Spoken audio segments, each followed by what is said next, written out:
안녕하세요. 풍상해TV의 풍상해입니다. 오늘은 원투 낚시 추천 릴에 대해서 한번 이야기를 해보도록 하겠습니다. 보통 동호회에 들어가서 제가 원투 낚시를 시작하려고 하는데 릴 좀 추천해 주세요 하면은 시마노의 액티브 캐스트, 다이와의 크로스 캐스트, 이 두 가지 제품을 가장 많이 추천을 하거든요. 아마 95% 이상 이렇게 추천을 할 거예요. 제 생각은 그 두 개의 릴은 입문에서 약간 중급으로 넘어가는 중간 단계의 릴이라고 생각을 합니다. 가격이 그렇게 싸지도 않고 8만원에서 10만원 정도. 그렇다고 이게 중급의 장비라고 생각하기에는 약간 떨어진다는 느낌이 있는 거죠. 그래서 에케큐케를 사던 더 싼 제품을 사던 어쨌든 다시 한번 중복 투자가 있을 확률이 크다 라고 저는 생각을 했습니다. 그럴 바에는 그냥 아예 중급 정도의 릴을 가는 게 낫지 않을까 라는 고민이 좀 들더라고요. 그래서 최근에 제가 릴을 하나 구매를 했는데 이 릴이 입문부터 초급, 중급까지는 커버할 수 있겠다 생각이 들어서 이 영상을 찍게 됐고요. 그 릴 같은 경우에는 펜사의 어피니티입니다.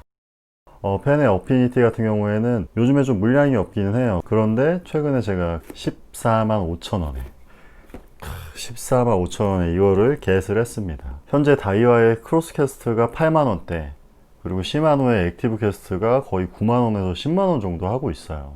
근데 액티브 캐스트는 보조 스풀이 없잖아요. 보조 스풀을 더한다면은 약 13만원 정도의 가격이 되는데 이거를 제가 14만 5천원에 샀단 말이죠. 근데 뒤에 이제 언박싱 하면서 이 스펙을 얘기를 해보겠지만 얘가 페이퍼 스펙 상으로도 훨씬 더 좋습니다. 그래서 어피니티를 산 김에 언박싱을 해보면서 스펙을 한번 얘기해보고 이걸 왜 추천을 드리는지 한번 확인을 해보셨으면 좋겠습니다. 그러면 바로 언박싱으로 넘어갈게요. 자, 그럼 이제 펜 어피니티를 언박싱을 한번 해볼게요. 펜 어피니티 같은 경우에는 제가 이제 두 번째 사게 되는데, 첫 번째 같은 경우에는 전 여자친구가 생일 선물로 그랬었고요. 이번에는 제가 구매를 했는데 물량이 없는지 막 26만원 이렇게 형성이 되어 있더라고요. 그래서 그렇나 보다 안 사야겠다 생각을 했는데 최근에 14만원대에 물량이 하나 떠서 바로 겟을 했습니다. 그리고 바로 그거는 품절이 됐어요. 원래 가격을 보니까 19만 9천원이라고 써 있네요. 저는 이거를 14만 5천원 정도에 구매를 했습니다. 이제 진짜로 한번 열어볼게요. 짜자잔. 네, 미국 제품이라 그런지 영어가 많이 써 있네요. 일본산 제품과는 다르게 영어가 많이 써 있어요. 보시면 여기 본체, 그리고 보조 스풀이 하나 들어 있습니다. 서프 블라스터 2와 함께 어피니티도 펜사의 제품 중에서 보조 스풀이 들어 있는 제품입니다. 보시면은 이제 나일론 줄을 감는 스풀인 거죠. 모노라고 써 있죠. 0.35mm를 415m 감을 수 있다고 써 있습니다. 0.35mm가 몇 호죠? 모르겠는데. 그리고 장착되어 있는 스풀 같은 경우에는 보시는 것처럼 경사 스풀이에요. 그러니까 경사 스풀 하나, 딥 스풀 하나, 이렇게 두 개, 스풀이 두 개가 들어 있습니다.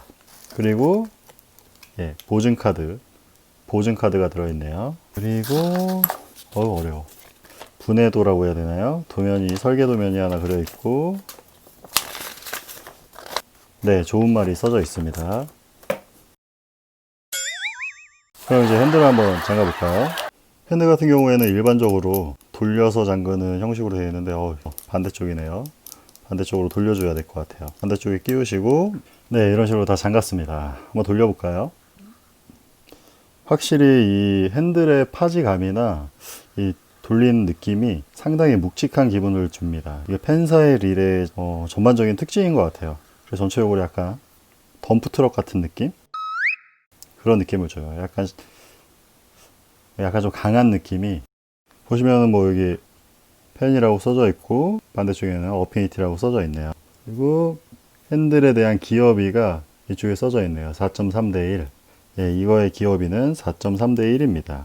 그리고 여기 보시면은 설명이 얘는 좀 많이 쓰여져 있는데 9+1 스테인리스 스틸 베어링 시스템. 베어링이 9+1개라는 거죠. 일반적으로 9개라고 이야기를 하죠. 9개고 펜이라고 써 있어요.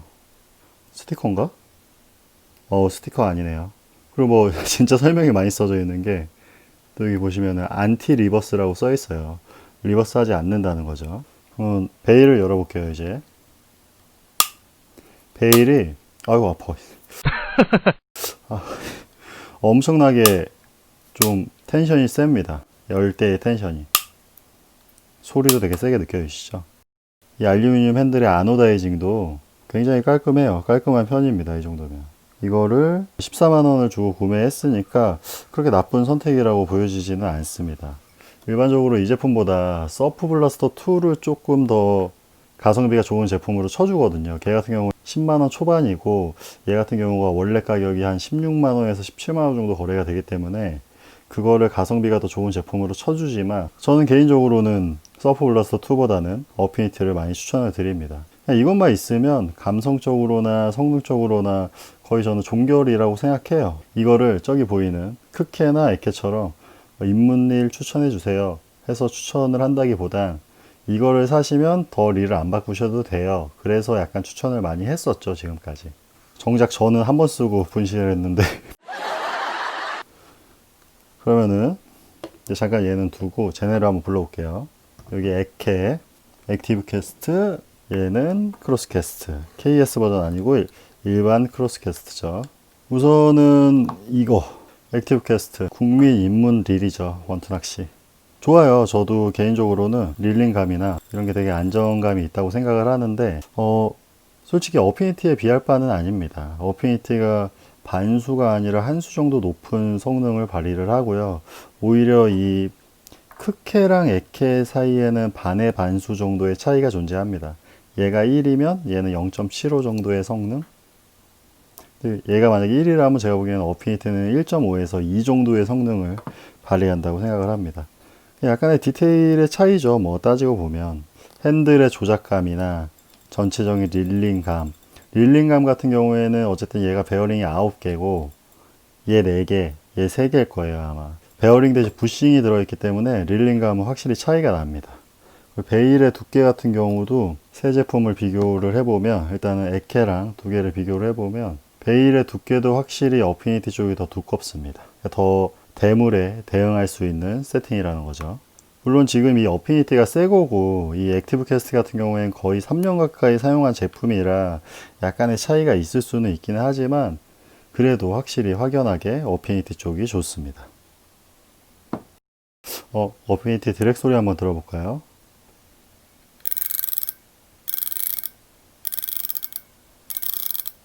약간 미국스러운데? 오랜만에 그러면 액티브 캐스트도 드랙 소리. 얘 드랙이 약간 고장난 것 같아. 어쨌든 다음 크로스 캐스트 드랙 소리 오랜만에 한번 들어보겠습니다. 왜 이렇게 릴이 엉망이 됐지? 확실히 이 크케 드랙 소리가 제일 작네요. 그리고 핸들 역회전 방지 레버 같은 경우에도 에케랑 크케 같은 경우에는 이 하단부에 설치가 되어 있는데 어피니티 같은 경우에는 이 뒤에 설치가 되어 있어요. 미국 제품이 좀 친절한가 봐요. 여기에 온오프라고 써 있네요. 역회전 레버가. 미국이 그렇게 친절한 나라가 아닌 걸로 알고 있는데 그러면 이제 스프를 한번 빼볼까요? 되게 여기 텅텅 빈 맑고 고운 소리가 나지?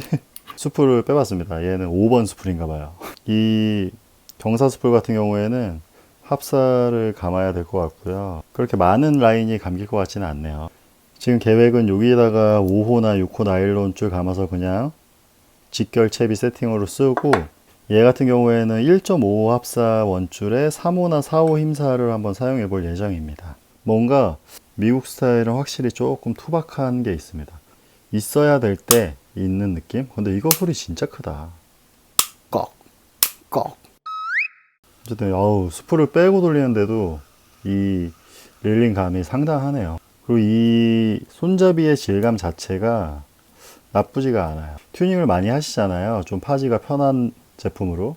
근데 얘 같은 경우에는 지금 이 상태로도 돌리는데 충분히 이 파지감이 좋습니다. 좀 경박한 것 같기도 하고.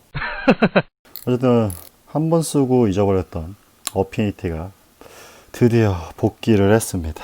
와, 여기 이것도 써있네요. 기어비가 아까 4.3대1 써있다고 했잖아요. 그 밑에 보시면은 85cm per 이게 한 번 돌면 85cm가 감긴다는 게 표기가 되어 있네요. 스펙을 따로 안 찾아봐도 될 정도로 친절한 릴인 것 같습니다. 예, 여기 써있는 건 이제 어지간한 거는 다 읽어본 것 같아요. 그럼 이제 결론을 한번 내보도록 하겠습니다. 최근에 있었던 일인데, 얘죠. 토너먼트 이서 원투라는 다이와의 릴이에요. 일본 릴이죠. 얘가 물에 수장이 돼서 수리를 보냈는데 베어링이 좀 고장이 났더라고요. 그래서 그럼 그것까지 고쳐주세요 했는데, 수리비 얼마 나왔게요? 수리비가 14만 원이 나왔습니다. 애초에 단가가 좀 비싼 릴이기도 하니까 수리비가 많이 나오는 거는 뭐 이해했어요. 거기까지는. 그 다음으로 제가 또 두 번째로 충격을 받았는데, 이게 수리 기간이 얼마 걸렸게요? 그러면 안 돼. 이게 수리 기간이 5주가 걸렸습니다. 일본에 베어링 오더를 넣고 그게 다시 이제 한국으로 오는 데까지의 기간이 4주가 걸렸습니다. 택배가 이동하는 기간, 수리하는 기간, 부품이 오는 시간 합쳐서 5주가 걸린 거죠. 14만 원이라는 돈을 들여서 수리를 하는데 기간도 굉장히 길다. 거기서 조금 현타가 오더라고요. 그랬었는데 이 어피니티 같은 경우에는 제가 예전부터 좋은 기억이 있었던 릴이라 언젠가 한번 다시 사야지 라고 생각을 하고 있었어요. 현타를 맞은 후에 네이버 쇼핑을 막 보고 있는데 14만 5천 원 정도에 이제 이게 뜬 거예요. 그래서 고민도 안 했던 것 같아요. 사자. 그래서 저걸 사서 그냥 편안하게 좀 쓰자 라는 생각으로 구입을 했습니다. 어쨌든 결론은 내가 원투 낚시를 이제 시작을 했고, 원투 낚시가 너무 재밌고 갈 때마다 설레고 막 미칠 것 같다, 막 미칠 것 같다, 막 미칠 것 같다. 보통 이러신 분들은 1년만 하고 원투 낚시를 접지 않습니다. 보통 이제 그대로 쭉 가는 거죠. 그렇게 가실 분들은 입문부터 초급까지를 커버하는, 초중급까지를 커버하는 릴보다는 아예 중급까지 할 수 있는 어피니티를 사시는 게 좋을 것 같습니다. 그냥 어피니티 사세요. 원투 낚시가 너무 좋고 릴에 대한 고민이 있다면은 어피니티 사십시오. 어피니티를 뭐 16만원 정도에 구매를 하셨는데 에케나 크케보다 좋은지 모르겠다 하시는 분은 저 찾아오십시오. 제가 밥이라도 사드릴 테니까. 뭐 제가 팬사에서 협찬을 준 것도 아닌데 어피니티를 이렇게 추천을 하는 건 이유가 있겠죠? 네, 릴을 구매하시는데 이 영상이 조금 도움이 많이 되셨으면 좋겠어요. 영상은 여기서 마치도록 하겠습니다. 감사합니다.